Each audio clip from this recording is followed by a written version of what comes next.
Morning, everyone. Just started the seminar a bit earlier. My co-host is going to join me in a minute, but we thought we'd open it up so that people could start logging in and get ready. We normally give a little bit of time after the start of the event so that people can overcome any technical problems that they might have. But yeah. Welcome everybody, good morning, and as I said, we just try to set it up. Alice, if you're there.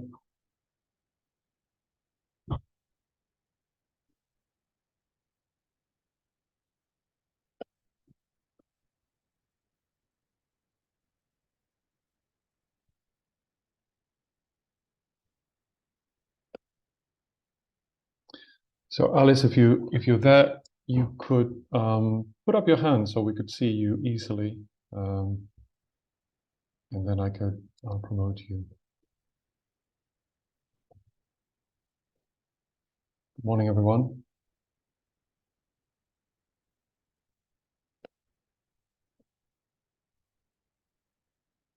Just waiting for my co-host to join me, Alice. Hi, Natasha. Some of you are trying the raising hands functions. I'll explain everything once I have my co-host with me. What I'm waiting for.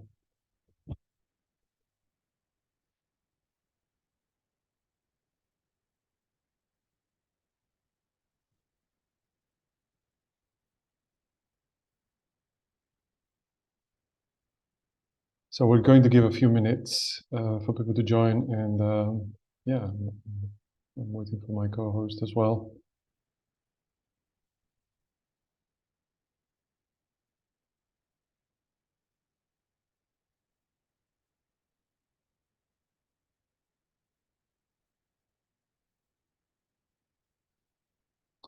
Before we proceed, Alice, if you've joined as a normal participant, if you raise your hand, it'll be easy to find you.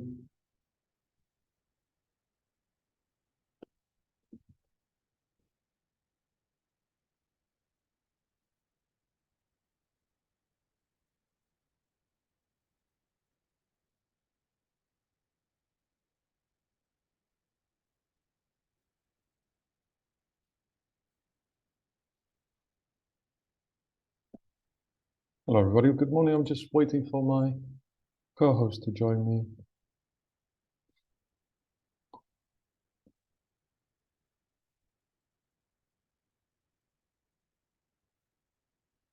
Maybe having some technical problems. Morning.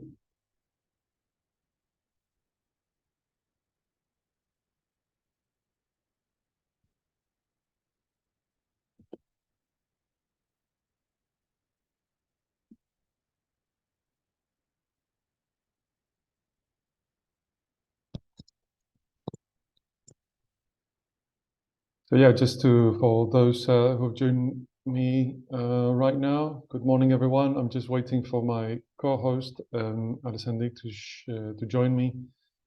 She may be having some technical problems. I apologize for that. We tried everything, and it seemed to all work well for her before, but yeah, I don't know. She's not. She doesn't seem to have joined us yet. I'm just waiting for her to start introductions and start the webinar. Sorry about that.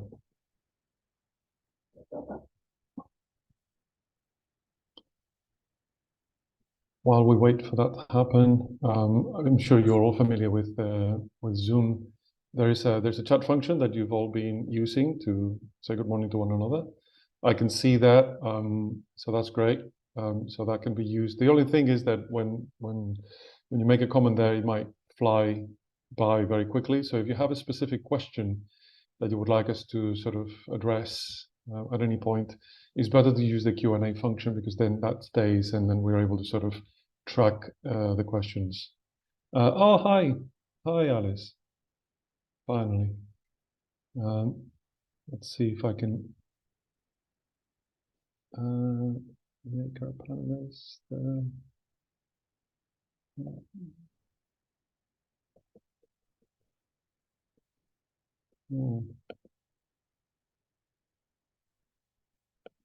Oh, there we are. Hello. Oh, hi, Alice. Had a bit of a technical problem, unfortunately. I Yes, just explained sorry, it. couldn't get in, but here now. Good morning.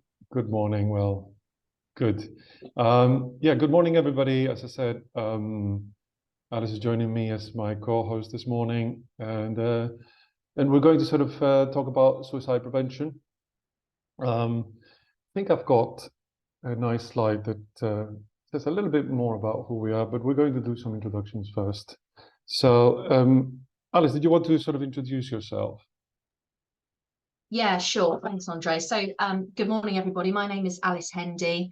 I'm the CEO and founder of a charity called Ripple.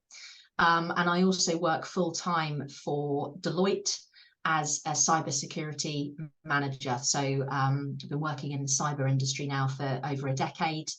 I'm really happy to join the team today.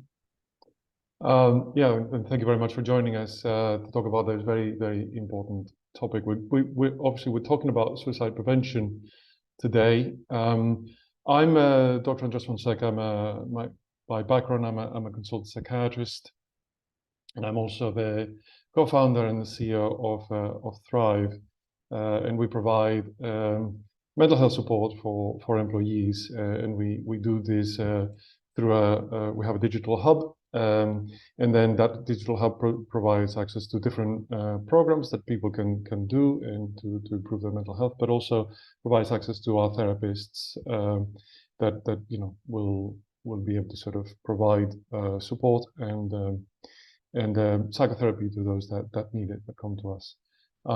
So I mean, we're going to talk about a topic that is difficult, and obviously there might be times when we mention things that may be distressing for individuals, and it's just about reminding everyone to sort of take care of themselves, and to if you're finding it overwhelming, please sort of you don't need to stay. You don't need to explain yourself either. You can very well leave. And we have, I'm hoping on the next slide, some information about things that you can, services that you can utilize if you're finding the topic very distressing, or you're very worried about somebody that you are caring for, looking after. These are the helplines that we believe are the most helpful, and we endorse them. So just put them up here first, so that everybody can have that information up front. But yes, I don't know if you wanted to say anything else, Alice, about just the topic and the fact that it could be quite difficult for people. Yeah, I mean, it's always a tough topic, isn't it? And it's not a pleasant one, but the reality is that it's so needed.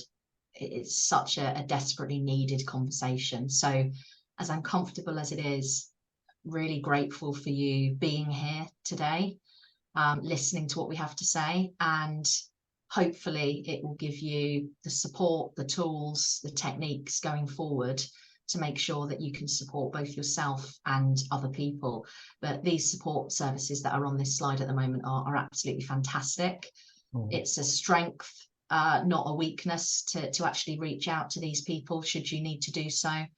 And as Andreas said, if you're finding things really difficult in today's session, then there's no shame whatsoever in taking a step out and making yourself a cup of tea and making sure that you're looking after yourself. Absolutely. Okay. I would like to sort of instead of asking the audience this question, we'll ask it later. But first of all, I think I'll stop the slideshow for a moment.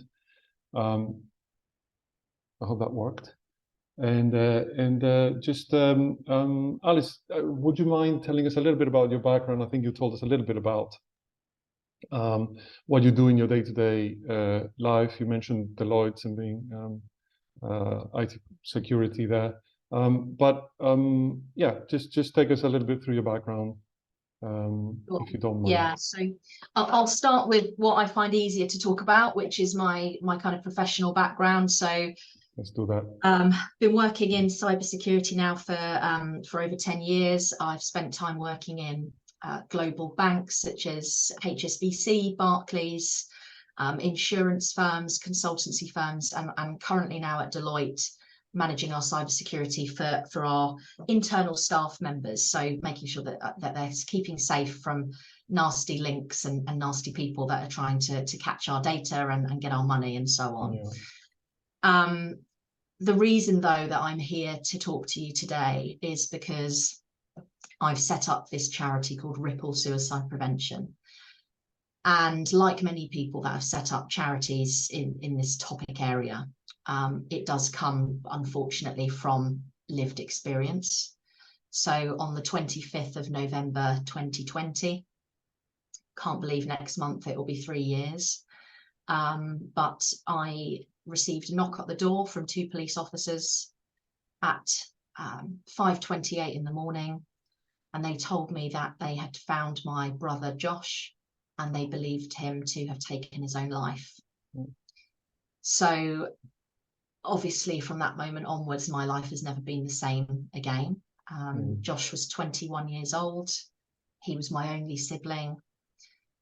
And with my background in IT and cyber, I became completely obsessed, really, with looking through Josh's devices, his phone, his laptop, just desperate, really, to try to find out what was so bad that he decided that this was his only option.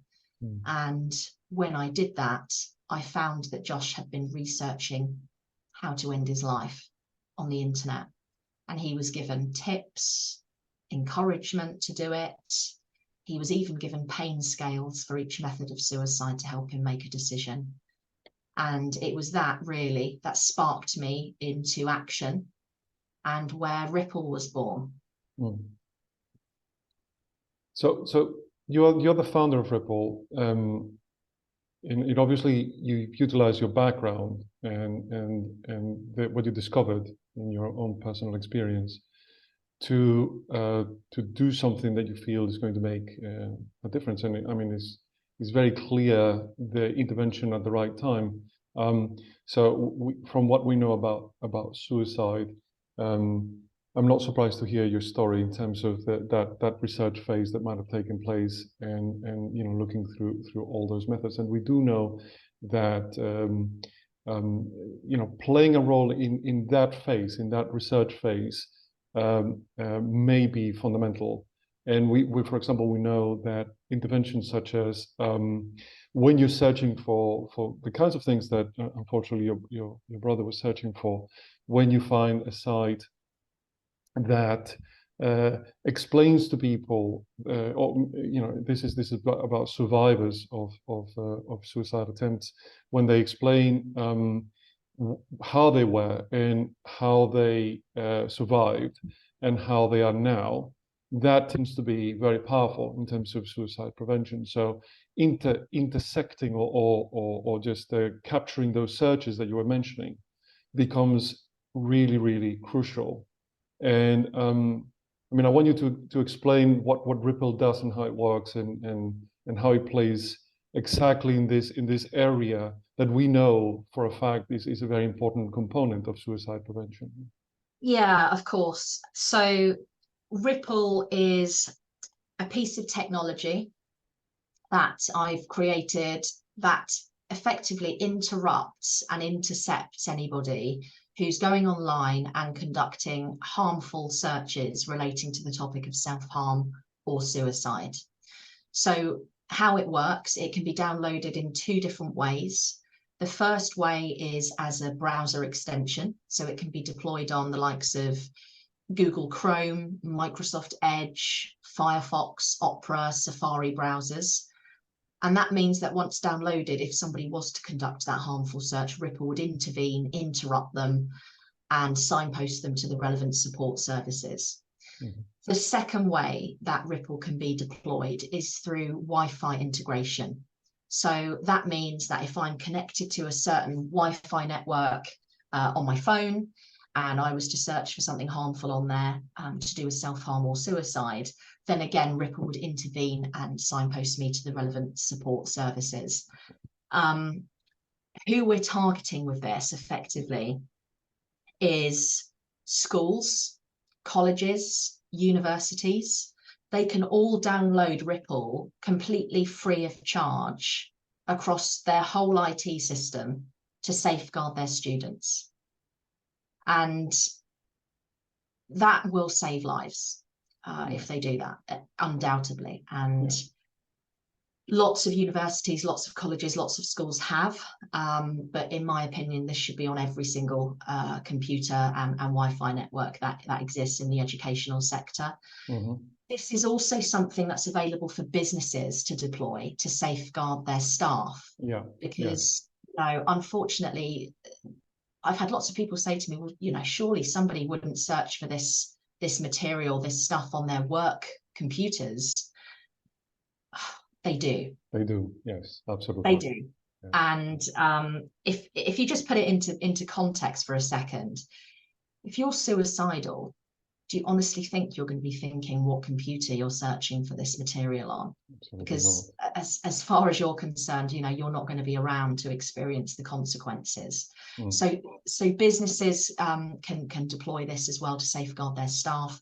And from a Wi-Fi perspective, we're working with the likes of Network Rail to put this on train station Wi-Fi, football clubs to put this on their football stadiums to protect their fans every week, coffee shops currently in conversations with Starbucks to put this on all of the coffee shops around the country.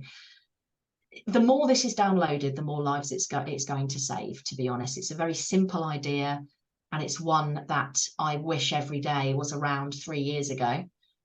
Because I do truly believe that my brother would still be here if it was in existence then. That's, you know, that's the, I mean, as I said, it seems to be a key point in terms of intervention, you know, and prevention to because we know that people are using searches to do exactly, unfortunately, what your brother was doing. So it seems like a pivotal point to sort of intervene. So it's a great initiative and yeah, something that can definitely save lives. I mean, I want to sort of discuss a little bit about why it's important to bring the focus onto suicide prevention. And for me, sometimes this discussion, so sometimes it's felt like, or in many discussions that I've had, anecdotally, some people might say, you know, if somebody's determined, there's nothing that you can do. I've heard that many times.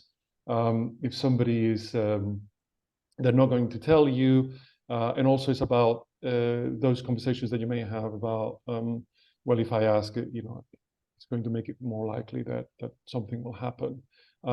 So, I mean, from my point of view, it's important to realize that you can, and there's good evidence that you can change those outcomes, and there are quite simple things that we can do to change those outcomes. Even though there's a background of that research when you've been feeling quite low, and maybe you've been consulting these websites, and hopefully we got you there thanks to a service, thanks to something like Ripple. You know, the act itself is quite impulsive, and we know that any delay that anybody can introduce in that can make all of the difference, really. So you know, just a simple conversation can save somebody's life. So it is important to focus on suicide prevention because it works, I suppose, is the fundamental answer, and because it is worth the investment and the effort to do it. It does pay off. I don't know if you have any comments about this, about whether you've encountered any resistance to the idea that suicide prevention can be effective, for example. Yeah. It's a tough one, because I think we're on a real journey in terms of the conversation around mental health, and actually specifically around suicide prevention. There's still huge stigma associated with this subject. Yes. And there's still a lot of organizations, unfortunately, that don't believe it's an issue, and don't Or an issue wish. that they can't do anything about. That's the other thing that you encounter. Yeah, yeah. Or that is within their remit. Yeah, that's the other one. Exactly that, right? And a typical example of this would be social media companies. Yeah. So, you know, their response to me, actually, previously on many occasions, has been, we do more than enough in mental health. We're a social media company. We're not a mental health company. However, it's been statistically proven that the use of social media does impact mental health quite considerably.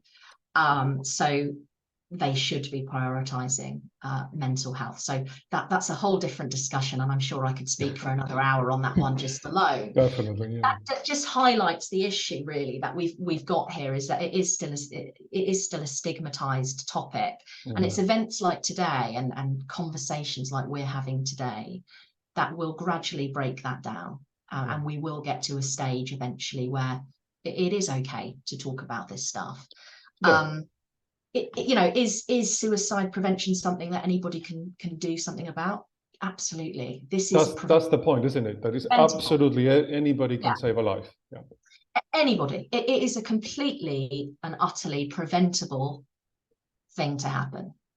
So if we're educating people in the right way, we're making the topic normalized, we can all do our bit to prevent suicide and to stop this happening to other families, so that they don't effectively feel like me and my parents do. Yeah, I mean, it's important to say here that one should not blame oneself. So there's two sides to that coin, right? So the fact that, yes, you know, everybody has the opportunity to intervene and to save a life. Sometimes things happen and you've tried your best, and you know, you still didn't get the outcome that you wanted. It's important to also realize that, you know, we're all human and we all have our limitations. So the point is to really try our best and to be available, and to try to sort of intervene at the right time, but also to understand that we all have our limitations. So the potential risk is to, you know, if everything is preventable, then it must be my fault that I didn't prevent it. So again, I have some difficult conversations with people who are bereaved, and where that can surface, and it's important to know that one thing is not equivalent to the other. The fact that maybe something is preventable is more a reason to try and work and get it right, rather than it was your duty to, you know, or you know, that it was all on you, or anything like that. So that's also important, those two things. Yeah. To differentiate. Yeah. I'd like to sort of ask the audience, if this works, the question that I put on the screen before. Just to sort of bring some color to the discussion.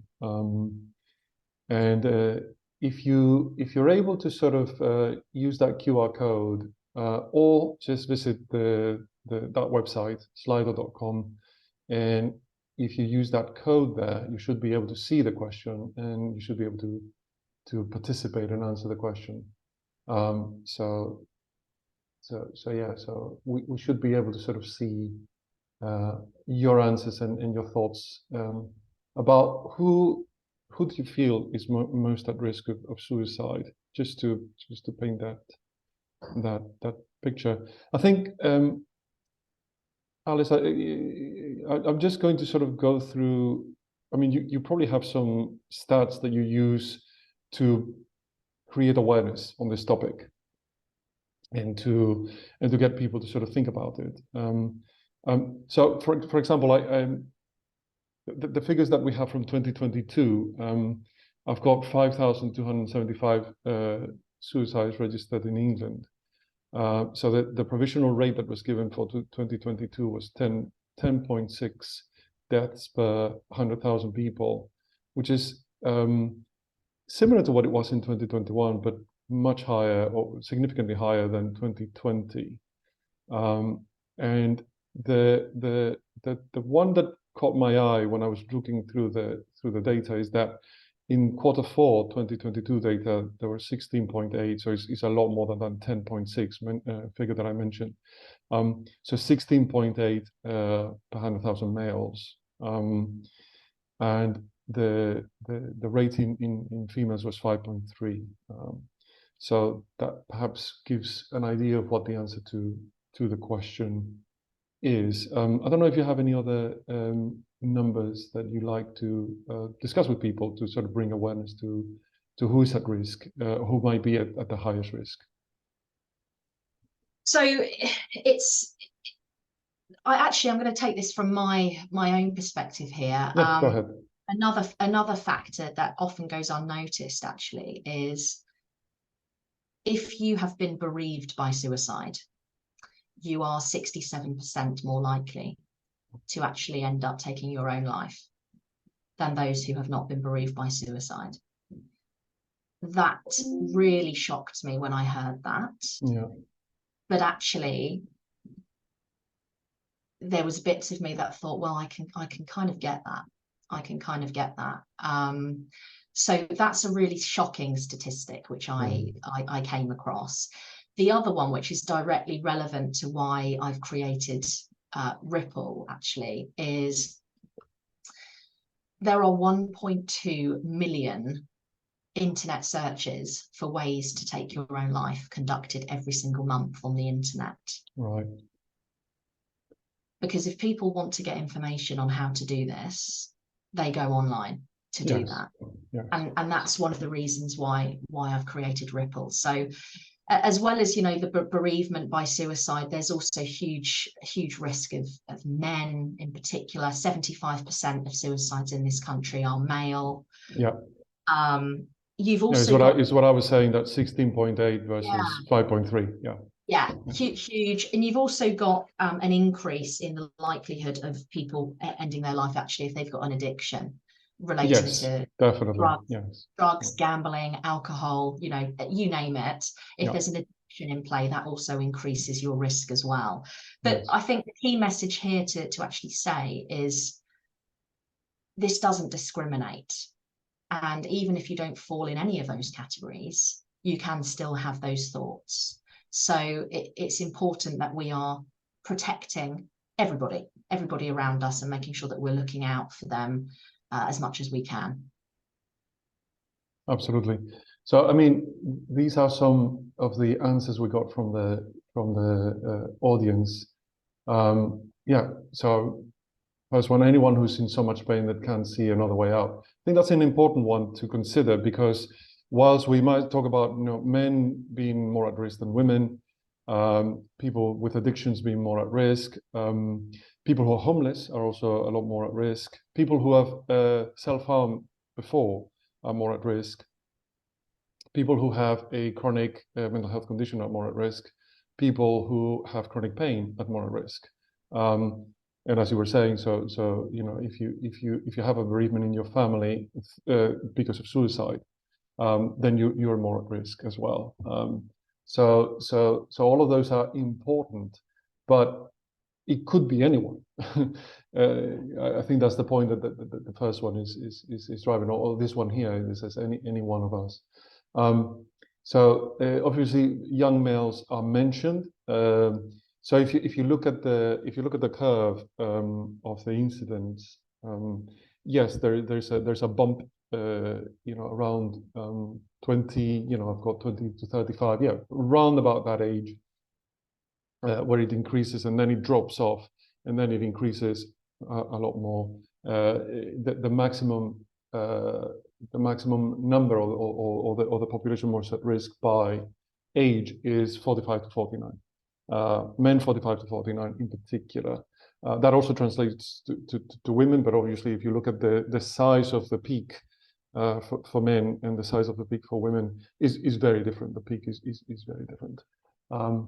But yeah, so teenagers are mentioned. Of course, suicide in teenagers is actually rare, but when it happens, it's an incredible tragedy. I think that's my read. So one must be quite alert to teenagers who might be at risk, because is horrendous. Is a tragedy. The BAME community, yes, we have information that sort of corroborates that, definitely. Students less so. Men under 40 is men. The highest risk, as I say, men 45 to 49. Everyone. Anyone of the stats will say young men. No, it's actually older men, which is interesting. Young men, there is that peak that we mentioned. Men in a minority group, yes, definitely. Yeah, I like that one. Loneliness and hopelessness. Those two, which are, you might say, one is a social dimension and the other one is a psychological dimension. Yes, those two seem to be. Loneliness, being lonely, living alone can increase the risk. And not having a good social network will increase the risk. And the psychological symptom of hopelessness is one that seems to increase the risk. Did you have a comment, Alice, on any of these answers that we're getting? There's one there on construction, which is a really great one. Yes. 2 men a day die in the construction industry from suicide. Yeah. Every single day. And that's for a variety of different reasons. Quite often the contracts that these guys are on are kind of 0 hours contracts. They haven't got permanent opportunities around them from a work perspective and therefore from an income perspective. They are paid on the whole weekly, which means that they often live kind of hand to mouth really and can spend their money a bit quicker without having any backups in place. They have the tools and the environment, unfortunately, around them to take their own life. Yes. It's a horrible statistic, but yeah, two men a day die in the construction industry. So I mean, I think you bring up a good point, which is we know that the availability of methods, because it can be quite impulsive at the time, even though there's that background of research and that background of like feeling quite desperate. The act itself seems to be, when you interview survivors, seems to be very, very impulsive in the moment, and just being able to delay that by 5, 10, 15 minutes seems to make a difference in terms of survivability, which is an important thing for people to know if they wanted to prevent. Maybe all you need to do is just delay any action for a bit. But yeah, so availability of having methods, if they're readily available, that delay disappears, right? And the government introduced this measure where you cannot buy too much paracetamol in one go, and that has made a big changes to suicide, because of the availability of being able to buy lots of tablets at the same time. And the other thing that changed and that significantly changed the suicide rate was making when you have gas at home, making that gas less toxic was a big thing that changed the rate of suicide. So having a readily available method is a risk factor in itself, and that's why you're saying construction. Yeah. But in other areas that may also play. Yeah, and another typical example actually are vets that yes, look they have after access to drugs. Yes, look after our animals. They've got access to drugs, so that's a hugely at-risk occupation as well. Yeah, absolutely. I've got another question for the audience, and some of the audience have been able to find it already, which is very good of them. But yes, it's just to get a feel for what people are thinking in regards to this. Let me see if I can do this again. So you should be able to find it if you follow that code or obviously the website. Yeah, so that's a question just for people to sort of mull over. But I wanted to ask Alice, you've probably been encountering some myths when you've been trying to sort of raise awareness about suicide prevention. What are some common myths that people may talk about when talking about suicide? Yeah, so this example that you've given here is probably the best example of myths, definitely. But there's some others as well.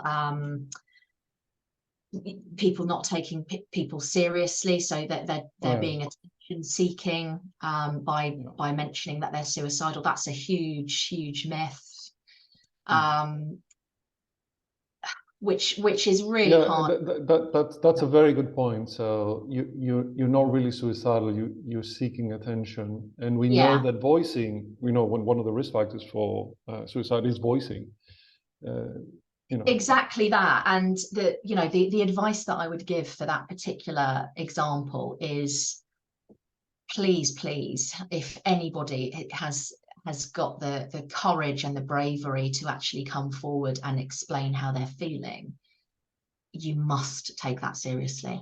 Every single time, no matter how many times they tell you, it has to be taken seriously on every single occasion. Definitely. Because you just never know. So I would say that's probably one of the biggest ones I've come across, as well as the question that you've asked the audience here.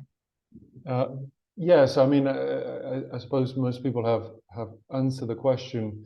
I mean, the answer is that you reduce the risk if you ask somebody. So if you have any reason to worry, perhaps because of one of these scenarios that we painted, or they come from a particularly at-risk demographic, somebody who's maybe male, maybe older, maybe drinking too much, maybe living alone. So that I'm like painting like a perfect storm. So you might worry about them, and then a lot of people sort of fear that by asking these questions, you might trigger something. And actually, what we know from the evidence is quite the opposite. Is that asking directly about whether somebody's got the intention to hurt themselves or kill themselves actually reduces the risk. Because I think you're telling somebody, I've noticed that you're not doing well, so that already shows that you're being empathetic and paying attention, and that's important to people. And B, you are opening it up for that discussion that perhaps they didn't even feel it was possible, right? But I don't know if you have any comments about this yourself, Alice, about why this question can be very, very powerful in terms of suicide prevention. Yeah, it can be hugely powerful. And I think we've got one example in the chat from Kim, who has said that, asking this question has actually saved her husband's life. And it is as serious as that. Definitely. It's hard, if you're with somebody who you are having suspicions might be experiencing suicidal ideation. That's a hard thing to have the courage to actually ask them if they are, but it's so important. It doesn't put the idea in their head. No. In actual fact, if you ask somebody who you think is finding things tough, if they're suicidal, and they are, the chances are they will be hugely relieved that you've asked them, and it actually opens up that door for them to say, do you know what? Yes, I am having these thoughts. And then you've got the openness really of being able to get that support to them. So it's hugely important, and I would urge anybody, however difficult it might be, if you are having suspicions that somebody is having suicidal thoughts, please reach out to them and ask them about it. Yeah, I mean, one thing that I tend to sort of say, if you really find it, because a lot of the times is that we are finding it difficult to ask the question. When the question is asked, I mean, I'm a psychiatrist. I asked this question many times, believe me. When you ask the question, even if it's like very plain, like, are you having thoughts about killing yourself? As plain as that, it is well received by the person. So I've never found anybody who's been offended by that in any real sense, right? So it's always showing that you're worried and that you care. So why would that be offensive to anybody? If they didn't have the thoughts, they just tell you, no, of course not. I wouldn't be thinking about that, and that's it. Then you can move on to the discussion about how to solve the problem. But if you, I mean, most of the times it's just that you finding it difficult to ask it. So a way that you might find easier is that, when you're having a conversation with somebody and you're asking them, well, it seems like, you're having a rough time. Do you have any hopes that it's going to get better? Are you finding it, how can this situation be made better? Are you hopeful that it's going to improve? Or are you feeling quite hopeless? If it's hopeless, or they're feeling that they can't see a way out of it, well, I mean, sometimes when this happens, do you feel like life is just not worth living anymore? And that's an easier question to ask than perhaps, are you thinking about killing yourself? Do you feel like your life is not worth living anymore? And they might say yes. And, and then you can follow it up. Well, if that's the case, have you ever thought about hurting yourself or harming yourself? So you get to that question in a way that you might find a little bit more comfortable rather than, I mean, again, from their point of view, either way will be fine.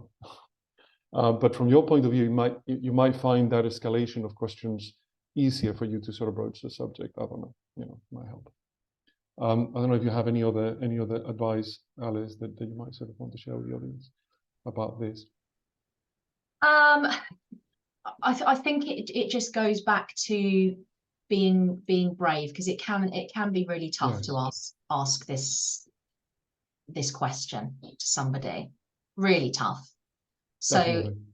So if you feel like it needs to be asked, ask it, please, because it does save lives. Yeah, I think if it pops in your head, it's probably an indication that you need to ask it. Yeah. So I think we're going to sort of open this one up as well right away, because we're going to sort of talk about actions. But perhaps while people sort of think about how they would encounter, how would they sort of think about the situation, Alice, you and I can talk a little bit about some myths around suicide. I think we've talked about the question. We've talked about that. We have talked about the fact that it is preventable. We talked about the fact that having that conversation and a short intervention can be very powerful. As the person on the audience says, just asking the question has saved somebody's life. But I wanted to ask you something about the language when discussing suicide. What can we do there? What is the best way to discuss this?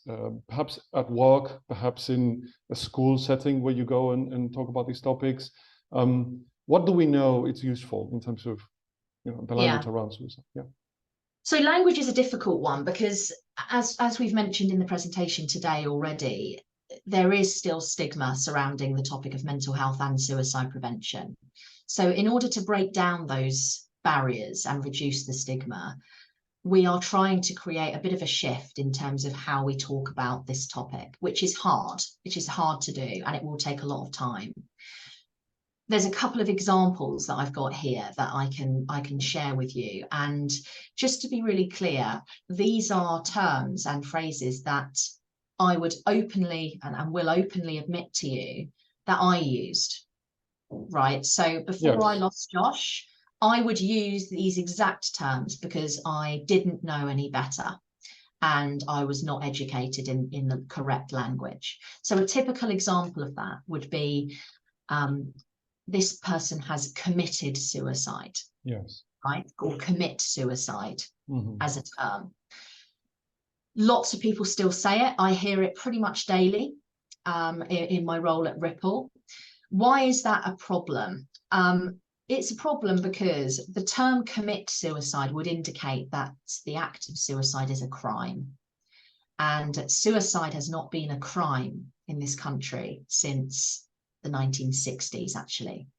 We don't say committed cancer or committed a stroke, and therefore we shouldn't say terms such as committed suicide. So what we could say instead is died by suicide, which is a very subtle change, but can make quite a big difference. So that's one example. Other things to steer kind of clear of here actually is around methods of suicide. And this can be found in the Samaritans media guidelines as well. Sadly, lots of the press and certain papers don't seem to read this. Mentioning methods of suicide, whatever it is, should never ever be said. No, it's a really bad idea. Yes. It's a really bad idea. Really bad. It's also very unpleasant for people who have been bereaved by suicide, because you're instantly thrown back to that particular moment Absolutely. Absolutely. and that imagery that you might have with your loved one. So anything to do with methodology of suicide should be avoided at all costs. You've also got another example from a language perspective would be around, you're not thinking of doing anything stupid, are you? You're not thinking of doing anything silly. Yeah. That can really add shame onto the individual who might be experiencing suicidal ideation. For sure. So Yeah. just going back to what we've just spoken about on the previous Slido question, actually just asking them outright, are you experiencing thoughts of suicide? Yes. Is a much better way of actually talking about that subject, because in their mind, you know, their thoughts of suicide is not silly. No. It's not stupid. It's very real. Yeah. And that needs to be respected, and that person needs to be supported in the right way. Yeah, and at that time, that's I think that's a very, very good, very important point. At that time, they might feel is very well justified, and in some cases, when you interview people that have survived suicide attempts, they will tell you that they felt that they were doing the right thing for their families, for example. Yeah. Because, for example, if they have a condition whereby they feel like they're a burden or a failure or a real drag on their families, then they feel that this is it's not just that they're doing it, you know, in any selfish way. Sometimes suicide is described as a selfish act, Yeah, and that's again, bad. that's very, very unhelpful. So it's more about I think this is the best thing for my family. I cannot tell you how many times I've heard that in a consultation, being convinced that this is the best thing, you know, given the fact that you're such a burden, Yeah. from your point of view, that this is the best thing from, you know, for your family or for your loved ones. So if you ask them, are you thinking about doing anything silly? There's nothing silly about wanting to sort of No, you know, there's preserve your not. family and improve their lot, which is the frame of mind that they might be in. Yeah, yeah, absolutely. Yeah, and the selfish aspect here really angers me, actually, Yes. because I've been told by numerous people, oh, you know, it's quite selfish of Josh to take his own Yes, life. that's terrible. It was really selfish of him to do that. That's just terrible. Yeah, it wasn't selfish of him, actually. In actual fact, if you look at Josh and many other people who have very tragically lost their lives in this way, because they believe they're a burden on their family and their friends, they're actually selfless. Yeah, because they're 100%. they don't wish to be here anymore for you, because they think that they are a burden on you. That's right. So they couldn't be further from selfish, actually, if you tried.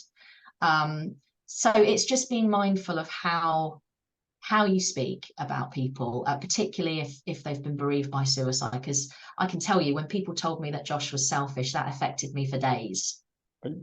Absolutely, is one of the worst things that you can say, and is, you know, as you quite rightly described, that is absolutely wrong. It's not the framing at all. Yeah. Okay, we've got some good answers here. So remind them that they're loved and supported, and ask how you can help. But I think that's a good approach. Listen. Listen is very important. Just listen, and then, you know, help them get the support that they need, signpost to where they need to go. Take the time to listen. Sorry, go ahead. Another one I'm just going to say on the listening piece. It's been mentioned a lot here, which is brilliant, because that is exactly what you should be doing. But another key point here is, don't make it about you. 100%. Do not make this about you. Don't compare it to what you're going through or what you've been through before, because it's just not relevant. It needs to be all about that person. And if that means you are staying silent for 5-10 minutes or even more while that person gets off their chest what they need to, then so be it. But, you know, what might be really small a small issue for you might literally be the end of the world to the person that is Definitely. experiencing suicidal ideation. So it's just not the same. And make sure that you're focusing on the person that's talking to you as opposed to your previous experiences, because they won't help.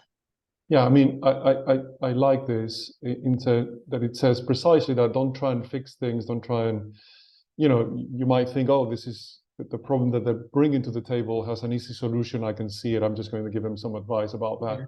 I think signpost to professional agencies, show empathy, listen, give them space to talk is a much better approach. Yeah. Yes. Yeah. Definitely. So I think we've got some very good answers. Yeah, listen. So listening seems to be very high on the agenda, and give them Which is support, give the them top time. thing. It's Yeah, the top thing to do. So that it's really good. it's really good to see it. No, absolutely. Take them seriously. Absolutely. Stay calm. Yes, definitely. And just take interest. Don't judge. Very, very good. Yeah. Yeah. But take the time to listen. Absolutely. That's excellent. So just juggling with my setup. Okay, so we're very clear. We're going to approach, listen, have the conversation, signpost. Um, I don't know if whether, I mean, it's difficult to do. This is only if you've been trained to do this, but there's something around the safety plan, and you might be handed this if you're a relative to somebody who's been through a consultation, and somebody who's maybe well supported at home, what that safety plan looks like, and it usually has a number of things that the person can do to when the thoughts are very prevalent, that they can do to sort of work through those thoughts in the moment.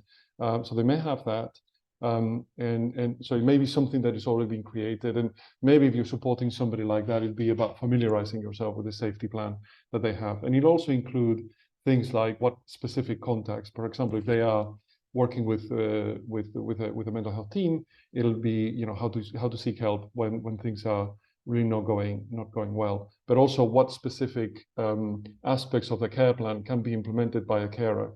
That might be very important as well. So familiarizing yourself with that care plan, with that safety plan, might be something if you find yourself in that situation. And the other thing that perhaps I haven't seen is the taking care of yourself part. I think that's very important. So you also, it's a very difficult conversation to have.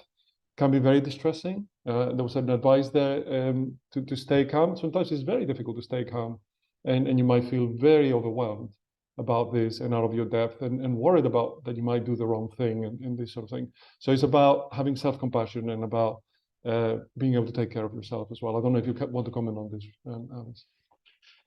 Yeah, I think I get asked this quite a lot, how do you take care of yourself? And I'm not going to sit here and pretend that I'm, perfect at doing that, to be honest, because I don't think I am. In fact, far from.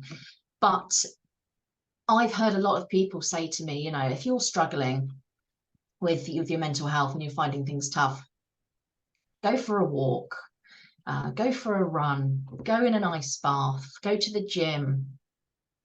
None of those things work for me. I think the key point here that I'm saying is that it's different for everybody, right? Absolutely. There are times when I wake up in the morning and I can't get myself out of bed, let alone go for a walk, to be honest with you. Yeah. So what works for me instead? Putting on a feel-good film, ordering a pizza for my dinner, and that gets me through that particular day. Absolutely. Yeah. So it depends on you and how your experience of mental health is. And if you can't go for a walk and you can't go to the gym and you can't go for a run, that is okay. Do whatever it takes to get you through. Absolutely. And that's why I was talking about when somebody, you're caring for somebody who may be at risk, that safety plan will include things like that are specific to the individual. Exactly that. So absolutely, absolutely that. Yeah. I don't know if can you show the Ripple technology and just tell us a little bit about how it works and the concerns that people sort of may have about it. and perhaps sort of some of the myths or some of the assumptions that people may have about it. And I don't know if you Yeah, can show it on sure. the screen as well. I'm on the wrong computer to be able to do that, Oh, okay.